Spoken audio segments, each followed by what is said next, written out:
the right people aren't getting benefits fast enough. The wrong people are getting paid instead.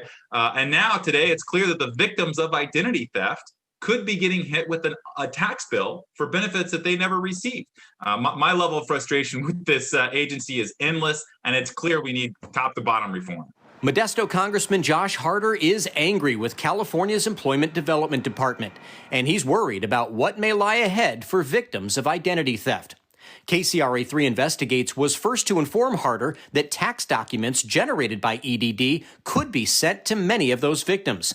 Congressman Harder moved quickly and within days sent this letter to the IRS. My letter to the IRS is really all about figuring out two things. One, are they aware of this issue? And second, what is their proactive plan to help out folks who have been victims of identity theft, so those victims don't end up with a tax liability on benefits they never received in the first place? That's incredibly cruel, especially in the midst of a crisis like the one we're seeing today. The tax implications were first brought to us 3 months ago by Molly Battle. Next year, when it's time to file taxes or anything, they're going to say, oh, we paid you out $21,900, and I'm going to be responsible for it. So that's one reason why I'm trying to get all the help that I can now. Battle, who lives in North Carolina, is one of thousands, possibly millions of names that ended up on letters like these, letters that continue to show up in California mailboxes. All of them with real names and identities from all across the country.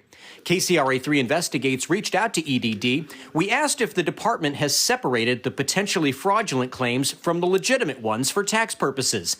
EDD said only, we continue to work on messaging about the annual Form 1099-G process, and we will be following up with further information as we go through the month of January. Usually when it's a correct 1099, we also have to report that income on our tax return, right? So Dawn Zhang teaches federal income tax procedures at Sacramento State. She says people who get unemployment still have to pay taxes on that money, and EDD declares that to the IRS with a form called the 1099-G.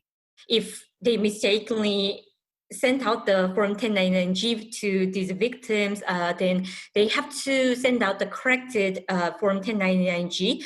I think to do that, the people who get these Form 1099 and who did not actually receive the benefits, they have to report the fraud like on the websites of those state governments.